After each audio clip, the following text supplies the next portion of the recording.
Hello there, Rank Carcass here. I got a quick video here on a house rule involving medium factories or factory or whatever you want to call it.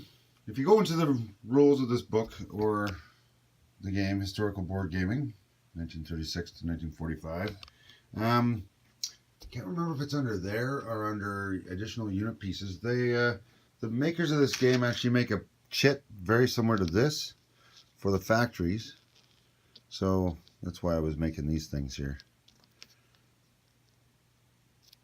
I just wasn't buying those things at the time, or didn't realize they were there. But they're identical to that basically. Now the issue I had with that is they had three different types.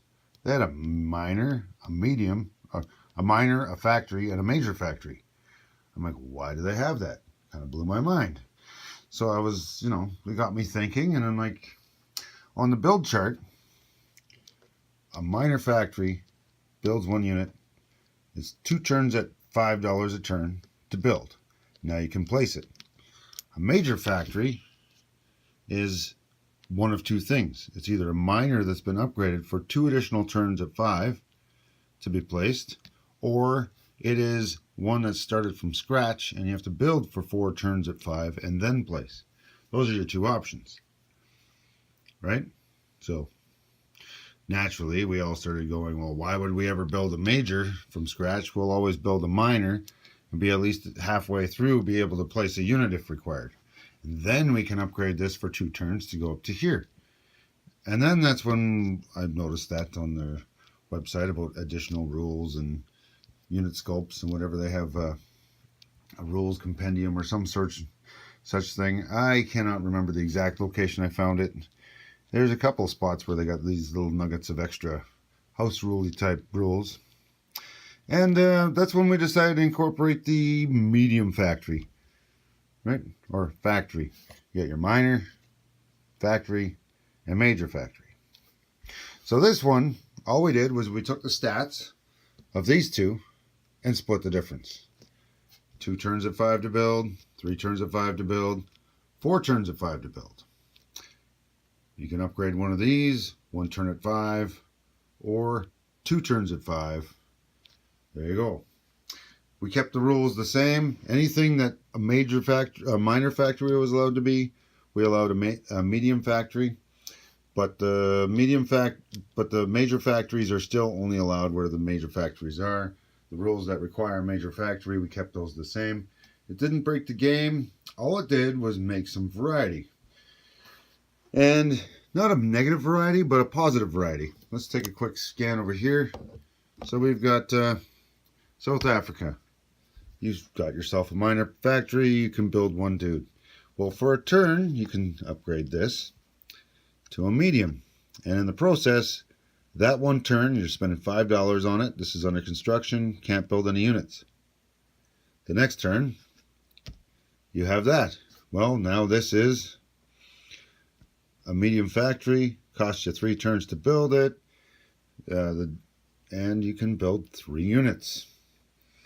Right? You cannot upgrade this one to a major because it's not in your home country. So that's off the table. You can, however, build an additional minor factory here, just as per the rules. The only thing we're changing is instead of having to build 2 additional minor factories to get the same production, we just allowed anybody to upgrade a minor to a medium to get the same production as 3 minor factories. You can still build your additional minors, right? And it didn't really break the game at all. So, another example, India. Japan's coming, you're making 14 bucks a turn. You can build a colonial, a bunch of militia, and 1 unit. That's it. That's your max, 1 unit. So, your old options where you had to spend 10 bucks for 2 turns to build one of those, and then do it again for one of these, and now you can build 3 guys with your $14. Plus your colonial and your militia, right? Or you just upgrade one of these for 5 bucks in 1 turn.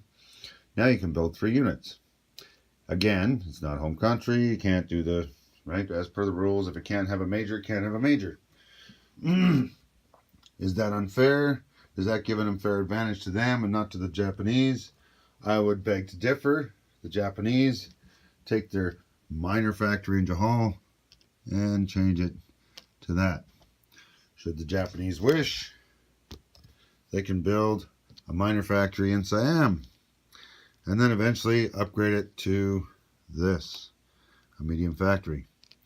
And since medium factories are allowed to exist anywhere, when they're taken over, they do not downgrade to a minor again. They remain at a medium. That's the whole concept of this. Same thing applies here in Australia. Australia is barely chugging along with $7 a turn, right, when it's at war. It's got a minor factory, can build 1 unit. $5, 1 turn, upgrade. Can't build anything for that turn. But the next turn, it can build 3 units. And thereafter, if it wants another one, it has to build one of these for 2 turns. And then it can upgrade that one as well. Or it can build it up here. Or it can build it over here. Right? That's the concept of this this medium factory. Right? You got a minor, you got a major. Might as well throw in a medium. It just makes logical sense. This one builds 1, that one builds 5. What's the difference? 3. Right? That way, even if you have some improved shipyards, the difference is these double up. So are 2. This one doubles up for 6, and this one doubles up for, or you get an additional half, right? So this one will make 5, right? 3 and 1.5, round it up, 2, right? 3 plus 2. This one is 5, 2.5, round it up to 3 is 8, right? So you'll be able to make 2, 5, 8 if you got the major or the improved factories tech. It's nothing bizarre or crazy or whatever. Now, you may or not have these exact same sculpts. I know that these ones came out of my Europe and Pacific, the original ones from, I think it was 99 and 2000.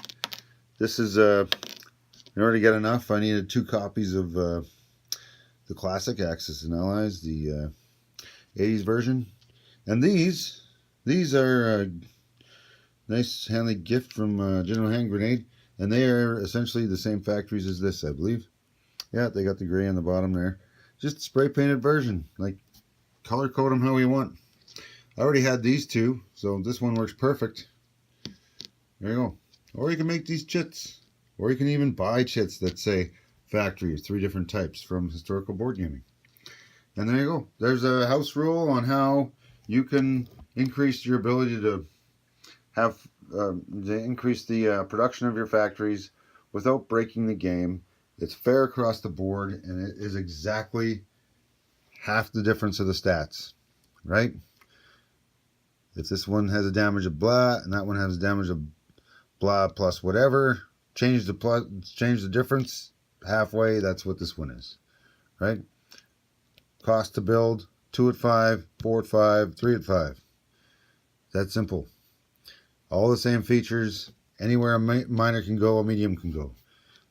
Major, same restrictions as before. And there you go. That's it. That's a big concept. And it totally opens up the game.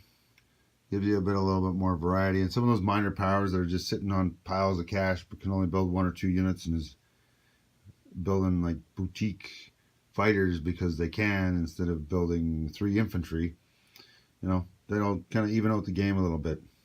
And there you go. Give it a shot if you can, want to, or if you tried something else, let me know. Okay, bye.